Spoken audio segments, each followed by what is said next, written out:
Okay, so first I just want to mention at the onset that today is Yud Gimel Sivan, and Yud Gimel Sivan, besides the fact that today we start saying Tachnon again, Yud Gimel Sivan is the day of wedding, the anniversary of the Rebbe's parents. Rabbi Levi Yitzchak and Rebbe Tzimchana got married on this day. So as always, when there's a day like that, it's a Yom Zgula, means it's a day that has in it bracha. Today we add in tzedakah in their honor, and we ask Hashem that in their schus, the brachas we need should be fulfilled. So, can we ask a question before we continue? Before we can continue, we can try. Let's see. Okay, so it says, "Mashbi'im oto teyeh tzadik ve'al teyeh rasha." Now, if from milchatchila we know that if you didn't get the special neshama, you cannot become a tzaddik, why they swear him to be one? So we actually answered that question when we were learning the Maimer, and we said that the Alter Rebbe in Tanya answers that question, and he says that even though the person can only be a Beinani, nevertheless, he should do and make every effort to try to emulate the Aved of a Tzaddik in a certain way. And if you remember, we explained that he should try to work on himself as much as possible to develop a genuine love for Hashem by thinking into things that make him feel that way. And also to be not just not doing Avera in actuality, but to be repulsed by the Avera and to think into thoughts that'll make him feel towards the Averas, towards the things that are not kosher and treif, in a negative way, like a tzaddik. That's what the Alter Rebbe explains. Like this, the Rebbe threw up when he saw... Right, like the story that I told, right. That's a person who was actually a tzaddik, but we could work on ourselves to sort of think in our minds and maybe compare Averis to certain things that we know physically are repulsive and try to feel that way towards the things that are not kosher. But knowing that we will never be tzaddikim and we swore to be one. So the oath is to be a little bit, to emulate a little bit the level of a tzaddik. And then the Alter Rebbe adds, and sometimes a person could have a schus that Hashem will sort of in him the neshama of a tzaddik, at least temporarily, that he should be able to feel, even if he's a Beinani. Okay, that's satisfying. Yes. Okay. Thank you. Okay, Hatzlacha. Okay. Rabbi? Yes. I'm still not happy with that answer. Is there another way you could explain it? So I feel like Hashem is making us wanting something from us that's unachievable, and then like he puts a goalpost and then he tells us that it's not achievable, but this is the goalpost. No, so that means we have to give a definition to that goal different than it appears on the surface. On the surface it appears that the goal is to be an actual tzaddik, and that's not attainable. But Alter Rebbe is explaining that's not what it means. Tzaddik means. Why do we have so much noise? Tehi tzaddik doesn't mean to be an actual tzaddik. Tehi tzaddik means just that, to do everything you can that you should be sort of similar to a tzaddik, at least on some superficial level. So that's something which is attainable. That's what the Alter Rebbe explains. That if a person would think about spiritual things that are not kosher, and in his mind compare it to physical things that are sort of repulsive, he would feel that way towards them. And if a person would compare in his mind spiritual things that are exciting, to compare that to physical things that are exciting and create strong emotions in a positive way, that could help a person develop somewhat of a feeling like that towards ruchnius. So when you realize that's the definition of the word tehi tzaddik, it's not frustrating. It's not unattainable. It is attainable. Only if we got it? Okay. Yeah, thank you. So now, the conclusion of the Maimer was that the main Avodah, the primary thing is thought, speech, and action. And that's what Hashem wants of every person. These are the garments. So I just want to say, so in the morning when we make a bracha, and we thank Hashem for our garments. Baruch atah Hashem, Elokeinu melech haolam, mal b'sharumim.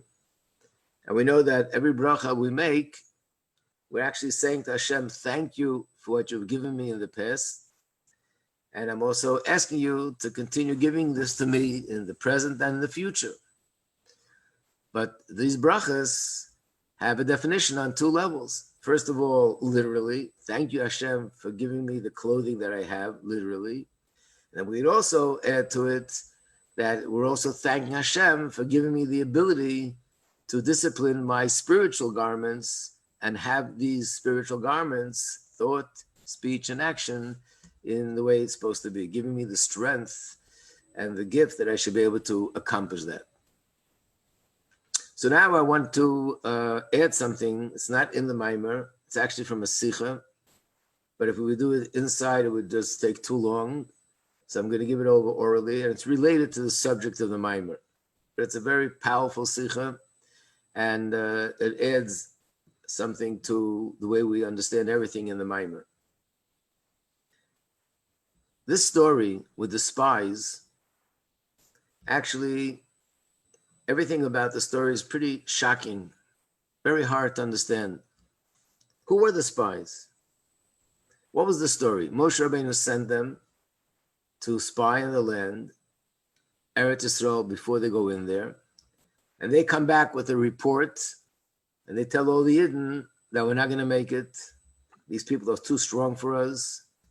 And therefore, we will not be able to succeed in conquering the land. And the Yidden are crying, and Hashem says, well, you don't trust me, so that's it. You have to be in the desert another 40 years. But these were great people. These were the leaders of the tribes. And Rashi says that at the time that they were chosen, and when Moshe chose them, they were great people, meaning they were tzaddikim, righteous people. How did they come to reach a point of like rebellion against what Moshe wanted and what Hashem wanted them to do? Come back with a report and say, no, we can't conquer the land. So the answer that's given is, they made a little mistake. Moshe told them to go as spies, and the purpose was to see not if to conquer the land. That has already been decided by Hashem. Only to see how to conquer the land. And they made a mistake. They were going as spies, and when spies go into a country, they also make a decision if we can conquer the land. So they came back with a conclusion, no, we can't conquer the land. So that was the mistake. They were supposed to decide how to conquer, and they went ahead and made a decision if to conquer. But that itself is a question. If that wasn't what they were meant to do, why did they do it? And walk away with a conclusion which is in a sense defying what Hashem wanted, to go into the land. So this is what the Rebbe explains in the Sikha. First of all, the Maimon starts off by telling us that when Moshe came up with the idea of the spies and asked Hashem, Hashem said to him, do as you understand. And that's what it means, shlach lecha, sent to you. On the surface, the word to you is not necessary, doesn't add anything. So Rashi says, it means you, l'daitcha. You could send the way, if you see it that way, go ahead and do it. And the Rebbe asks, this is something really shocking. Up until now, everything that Moshe Rabbeinu told the Yidden to do, it says in the Torah, Hashem told this to Moshe, and then Moshe went ahead and told it to the Yidden. All the commandments, all the directions about their journey, what to do, when to do, how to do, everything came first from Hashem to Moshe. And then it says, and then Moshe went ahead and gave over these instructions to the Yidden. Even in a few cases where the Jewish people came up with some idea on their own, Moshe didn't say, go ahead. He said, let me ask Hashem. The famous story in the Chumash with Pesach Sheni. That the Yidden came to Moshe and said, Lama Nigora, why should we be left out? Everyone has this merit of bringing a korban Pesach. And Moshe said, let me ask Hashem. And Hashem said to Moshe, yes, there's another day in the year, a month later, and that's going to be called Pesach Sheni. And on that day, they can bring the sacrifices and make up for whatever was lost. We find another example, the story with Bnei Slavchad, the daughters of Slavchad. Based on everything that they heard, they understood that they won't be able to inherit their father's land. And they came to Moshe and they basically presented their case that why shouldn't we be able to? And Moshe said, let me hear what Hashem says. And he came back, Hashem said, yes, a whole new parsha in the Torah about the daughters inheriting the land in Eretz Yisrael. And then we have something in this week's parsha. When it came to bringing donations, contributions to the Beis HaMikdash, to the Mishkan, the Nesiim, the leaders of each tribe, brought the wagons. So when you look in Rashi and Chumash, it's on Pasuk, it's Parsha Zion, chapter 7, in Parshas Nosai, Pasuk Hey. Moshe Rabbeinu said to them, I will not accept it from you until I hear from Hashem that it's okay. So he asked Hashem, and Hashem said, it's okay, you can take it from them. And here, Moshe Rabbeinu comes to Hashem and says, there's a plan to send Meraglim, to send spies. And here's something very different. Hashem doesn't say, go ahead and do it. He doesn't say, okay, that's a good idea, I accept it, like you said with the other things. But he says to him, if you want to, you could send. That's so different than everything else. Hashem did not explicitly agree, did not explicitly say that it's okay. That should have been a sort of red flag for Moshe Rabbeinu. Something is different here, something is wrong. And perhaps he should have made a decision not to do it because he's not getting that full consent from Hashem. Especially when you compare it to everything else that he said and he did.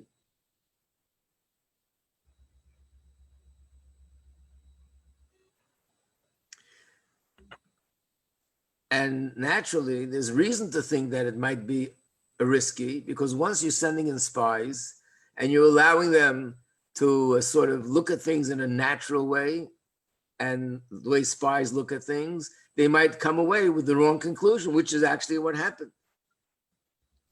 And not only that, we see that Moshe Rabbeinu was worried. He did have this concern that they might make the wrong decision. How do we know this? Because it says that Moshe Rabbeinu prayed specifically for one person, for Yoshua. And he asked Hashem, he had a hate to his name, and he asked Hashem that Hashem should give him strength, that he shouldn't fail in this mission. He shouldn't be caught up in the plans of the other spies, which might not be the right plans. That means he suspected that it might be possible that they'd come away with the wrong conclusion. So he's worried that the wrong thing might come out. He asks Hashem and Hashem doesn't give him his consent. He should have decided not to do it.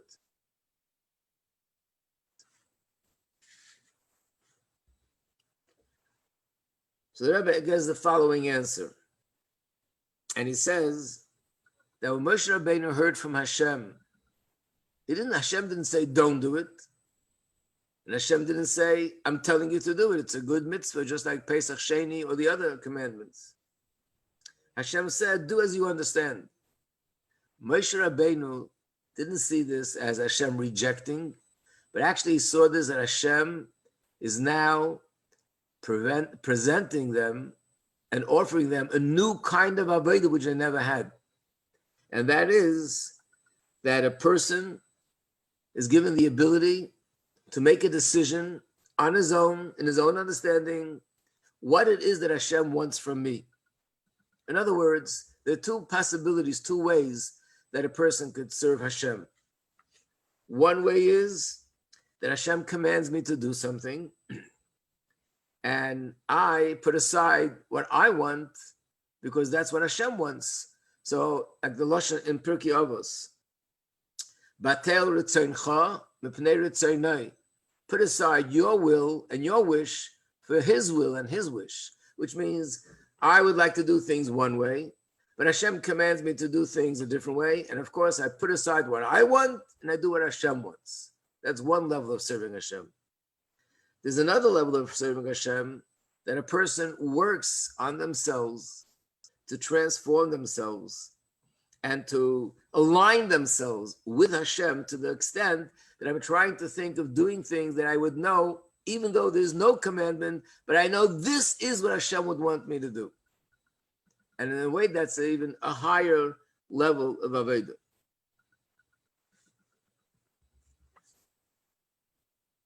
It reminds me of a story. It's one of the historic things that happened in Chabad in the year Tafshin Chav Daled, 1964. It was Shavuos. And in those days, the condition and the circumstance of the Jewish community in Russia was very bad. They were really being persecuted. And every once in a while, by the Farbrengen, the Rebbe would give a bracha for Russian Jewry. One time, it was actually, like I said, Shavuos, 1964. The Rebbe spoke about Russian Jewry, and then he said, "No," and nobody understood what to do. And the Rebbe said again, "No," and nothing happened. And it was clear that the Rebbe was very, very aggravated and very, very frustrated. I remember the Rebbe had a napkin in his hand and just threw it on the table. And then the Rebbe said these words. He said that we just had an opportunity, that if the crowd here would have said L'chaim, basically giving a bracha for the Jews in Russia, then we would have merited that the doors would open up and all the Jews of Russia would be able to come out. Obviously, it was what we call in Torah Eis Ratzon. It was an amazing, opportune time in Shamayim, which the Rebbe saw. And obviously, the Rebbe couldn't reveal it to us because very often tzaddikim are not given the permission to reveal things that they know. But the Rebbe hinted to us and wanted us to say L'chaim. And because it didn't happen, we missed that opportunity, which means what happened later in the late 1980s and 1990s, where hundreds of thousands of Jews came out of Russia, could have happened in 1964 had we said L'chaim. It was a mashpia, famous mashpia, who was in France. His name was Rabbi Nemenov.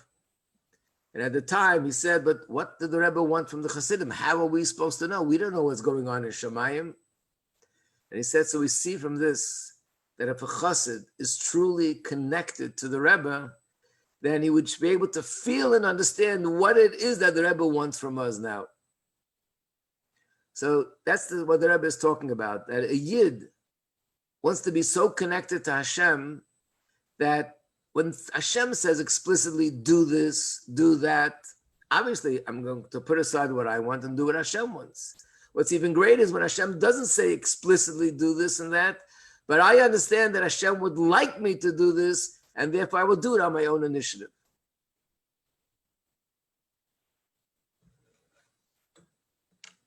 Excuse me.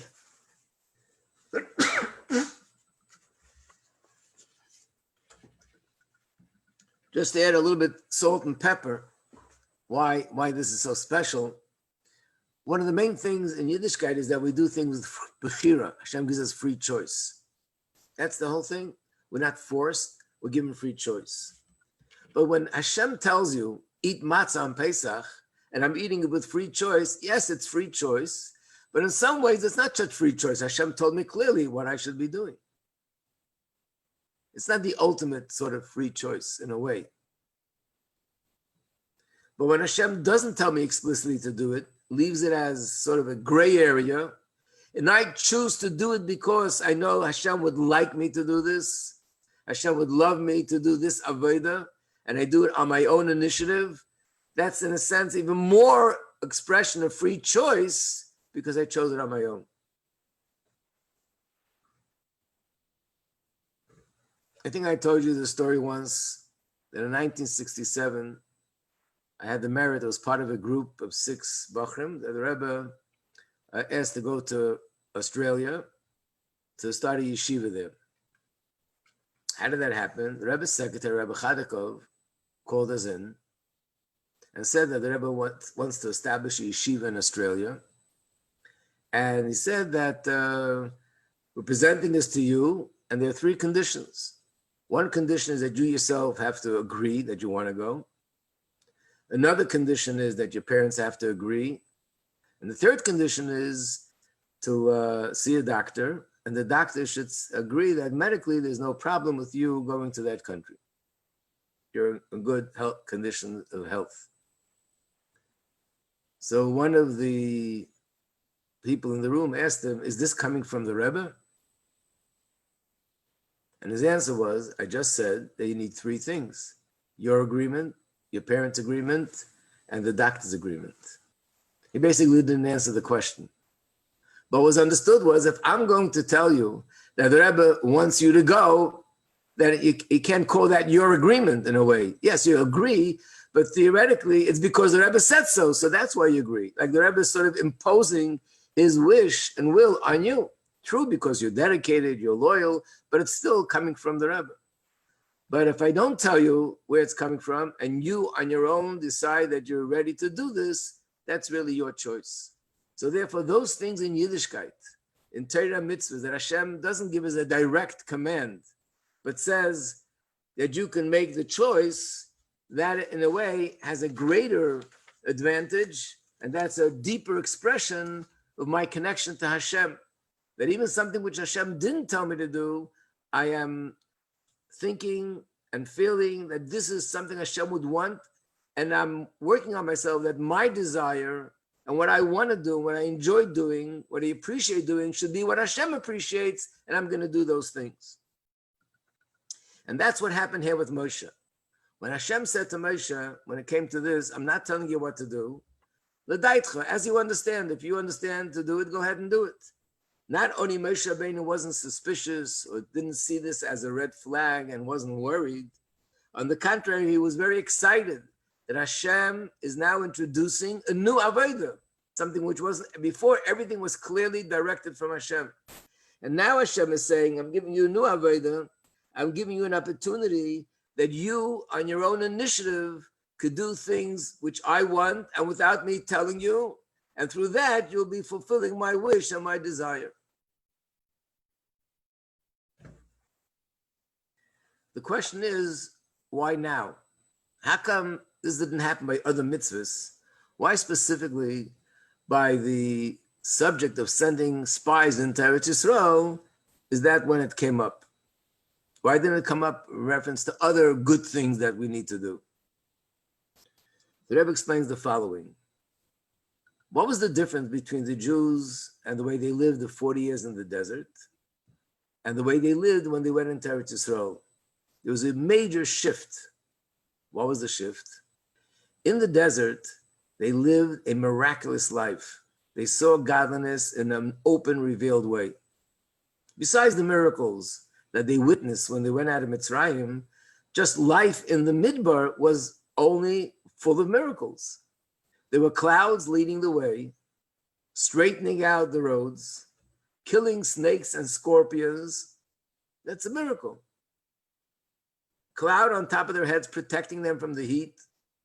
That's a miracle. Where did they have water from? There was a rock, the air. There was a well that traveled. A well can't travel. A well is a hole in the ground, and you can't make that move. There was a miracle there. The well traveled with them 40 years in the desert. All the 42 locations that came along with them, and that's how they had water. And where did they get food? There were no takeout places there. No bakeries. The answer is, man min hashamayim, food fell down from heaven, which means they saw godliness revealed in such an open way. Everything that was not natural, which means they saw Hashem's hand. The big shift was, once you go into Eretz Yisrael, that's all stopping. No more clouds. No more miraculous wells, no more food falling down from Shemayim. Now everything's going to be in the natural way. And why is that? Because that's really the ultimate purpose. The ultimate purpose is that we should serve Hashem in the order of nature and the natural world, because that is the purpose of creation. A world that sees godliness in such a miraculous way, food from Shemayim and clouds leading the way, and a well that's miraculously moving along with us. That means it's a world which is not tachtenim, it's not a lower world, it's a spiritual world. It's a world that's openly filled with godly light. So even though that's a beautiful thing, but that's not the ultimate purpose. In a way, you can compare it to development of a human being. In the first stages of our life, when a child is born, an infant, everything is taken care of by the mother. She feeds the baby, and she takes care of the baby, she bathes him, she puts him to sleep. And this continues, but as the child gets older, more and more the mother moves away and the child starts doing things on their own. And in fact, if a mother would take care of a 20-year-old the way she takes care of an infant, that would be a tragedy. So even though the ultimate purpose is that this infant grow up and become an adult and do things on their own, but in the initial stages, in order for that to happen, the mother is the one that's doing everything for the child, and that helps his development. And slowly, she weans him off that, she moves away and gives him his own place to be able to develop himself on his own. In a sense, that's what Hashem did. In the beginning, in our infancy, he revealed himself to us in such a revealed way for the first 40 years. And then Hashem said, okay, it's time to go out there and you're on your own to do things in the natural order. So therefore, being that they were going into Eretz Yisrael, and now the time has come to serve Hashem as a human being without godliness being revealed in a very human way, and to make these decisions as a human being to do everything that needs to be done. Therefore, Moshe Rabbeinu felt that the way to approach the conquering the land should also be in a natural way. And the natural way is when you conquer a land, you send spies, they go into the land, they look around, find out where are the weak spots, and how can we get in, and how can we conquer. So therefore, they have to send spies. Otherwise, what do you need spies for? Hashem said, we'll conquer the land, just go for it. But because they were going into a new approach of serving Hashem spiritually, and they were going into the land to serve Hashem in the natural order, therefore, Moshe Rabbeinu said, as we go into the land, that should also be in the natural order. You probably remember the famous story with the Alter Rebbe when he was arrested. That one night, as they were taking him on a boat from the prison to the mainland, it was time to make the bracha on the new moon, Kiddush Levana, and the Alter Rebbe asked the captain of the boat to stop the boat, because when you daven, you should be standing stable and calm so you can be fully concentrated. And he didn't want to. And then suddenly the boat stopped by itself. They brought a mechanic, they couldn't fix it. And finally he realized it's the Alter Rebbe who stopped the boat. So when he realized that, the Alter Rebbe said to him, yeah, he can make the boat work again, but will you stop it so I should be able to do Kiddush Levana? And he agreed.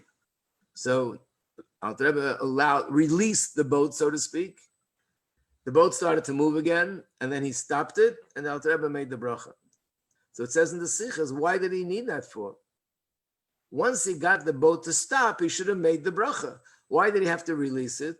And then ask the captain for a favor that he should stop the boat.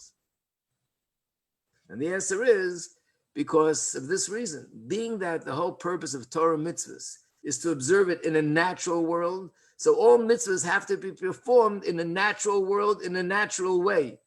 Had the boat been stopped in a miraculous way, this would not be consistent with the ultimate purpose of serving Hashem in a natural world, because that boat stopped in a miraculous way. So first, Alter Rebbe made a miracle so that the captain should realize that this is what he needs to do. But then the Alter Rebbe wanted the boat to be stopped in a natural way, and that was done through the captain. So the ultimate purpose is to serve Hashem in the natural order. And therefore, the approach was also by sending in the sending in the scouts, the spies, which means that these people who are going to make a decision about conquering the land, it should be a human kind of decision. As spies, we look around, not just because Hashem said so, but as human beings and people who are intelligent and people who are looking at things from sort of a military point of view, realize that this is the way we can conquer the land. And now we understand where the spies went wrong. The spies were thinking to themselves, if the ultimate purpose here is to do things in a natural way and make decisions in a natural way, then what's probably even better is not only the decision how to conquer the land should be in a natural way, but even the decision if to conquer the land should also be in a natural way. And they started to think about it in a natural, logical way, the way human beings see things. And when they started to look at things from that perspective, it became clear to them that it's inconceivable that we can conquer this land from the natural human perspective. And that's where their mistake was.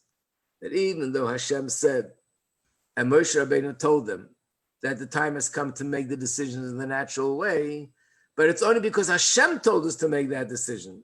So therefore, it can't be a decision that defies what Hashem told us to do. The decision has to be consistent with Hashem's will. So the fact that we're conquering the land, that's a given. Hashem said that's what he wants. The only area where you're going to use your seichel and approach it logically and from a human perspective is in what way we're going to conquer the land.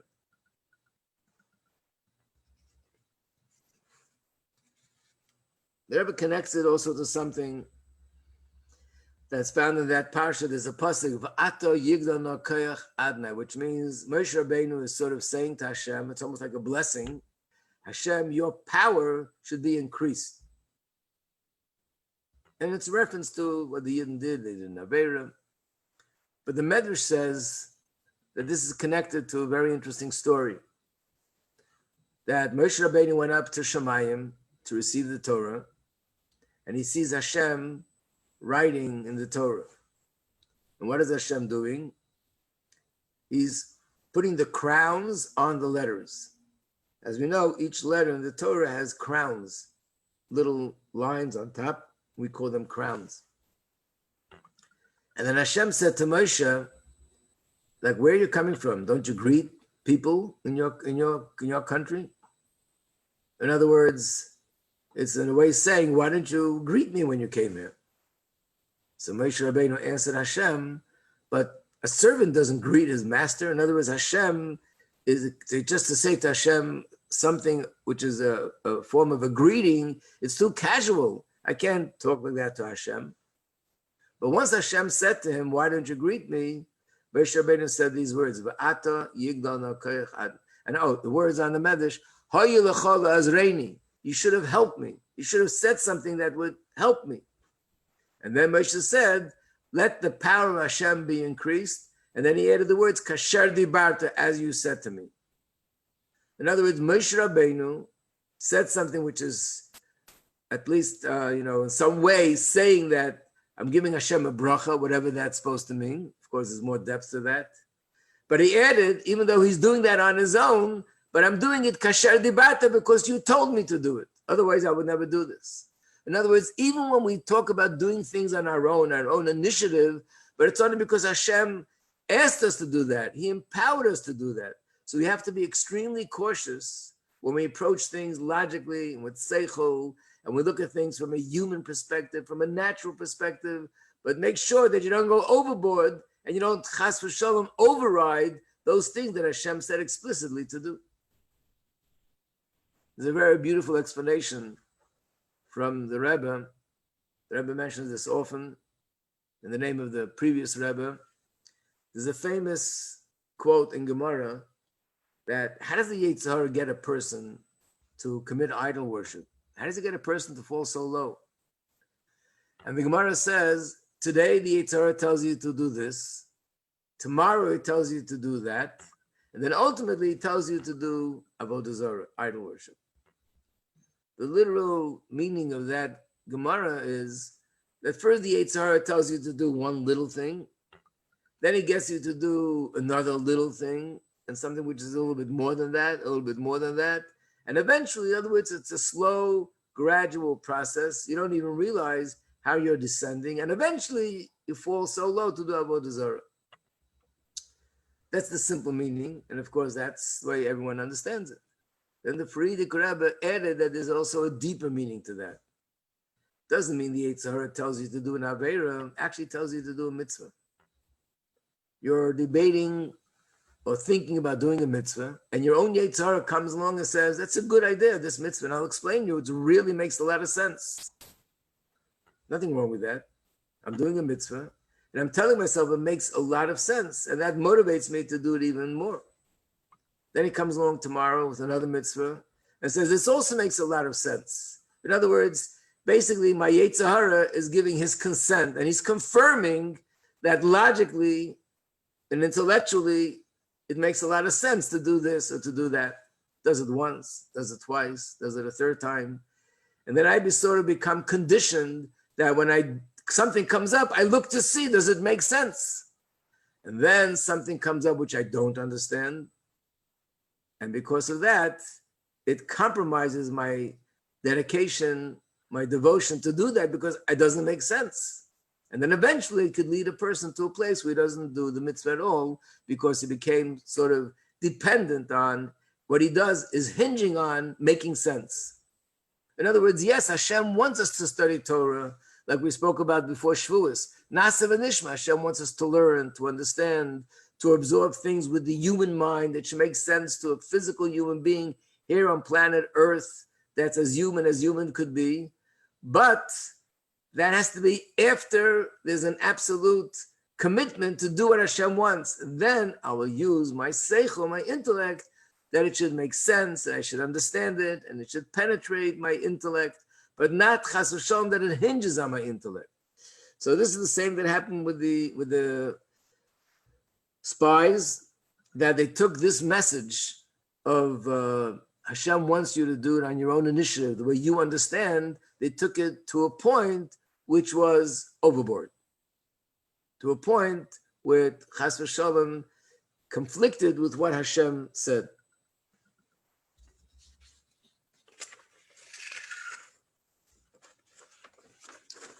This is the Nakud of the Sikha. So I think this brings us back to what we learned in the Maimer, that the ultimate purpose is thought, speech, and action. And in other words, not to be frustrated like, oh, we're not tzaddikim and we can't accomplish those big, deep, lofty things. No, that we should be focusing on the fact that this is Hashem's greatest pleasure, that we're actually regular humans, like the story, the mashal with the bird. We are humans that don't have godliness revealed to us in a revealed way. And we're approaching everything from a human perspective. And that's who we are. And from that perspective, we're doing what Hashem wants in thought and speech and action. And that gives Hashem the greatest pleasure because that's the ultimate purpose of Lases Le'izbarach Dir B'Tachtaynu. That's what it's all about. Of course, those people who are tzaddikim, they're not frustrated and say, oh, I can't do the Avodah. They have their mission. And their mission is, like we said last time, their mission is to bring spirituality into the world, because without them, we wouldn't be able to do our Avodah as humans with just thought, speech, and action. It would be totally dry, be like a body without a soul. So we have to have some degree of emotion, of excitement, of understanding. So the fact that there's these great tzaddikim that are generating revealed godliness in such a powerful way, that gives us the strength that at least we can do our Avodah with thought, speech, and action in a positive way, and a way that has depth and has juice to it and has life to it. And therefore, we can do our Avodah and they need to do their Avodah. Everybody has their Avodah. There's no point, no reason for jealousy, because what gives me the greatest pleasure is that I can do that for which Hashem created me to do. So the Beinoni has to see himself that this is my purpose, this is what Hashem wants from me. And the tzaddik sees himself that this is my purpose. Because we both understand the advantage of the other, It brings each one to respect and look up to the other. Wow, they have this amazing advantage, even an advantage over me. So of course, that's why we look up to tzaddikim. And the tzaddikim see the advantage of us. Like it says in reference to Moshe Rabbeinu, he was the most humble person that ever lived. So the Alter Rebbe brings down that this humility came mainly from looking at us. Could you imagine? Moshe Rabbeinu was a Navi. He saw the future. He saw that last generation of Gullus. And he saw people that are millions of miles away or billions of miles away from the generation of Moshe where they saw godliness in a revealed way. And yet, in spite of the fact that to them godliness is so hidden and concealed, they're able to stand up to all the tests and all the challenges in that last generation of Gullus and be strong in Yiddishkeit, not be intimidated by people that laugh at them. Moshe Rabbeinu was in awe of these people, even though he was so much greater than them. But he saw the advantage in our Avodah. And we see the advantage in his Avodah. And together, we complete the work that Hashem wants us to do, that it should be a dwelling place here in this world. Is there an example of another gray area like this that we have now in our lives?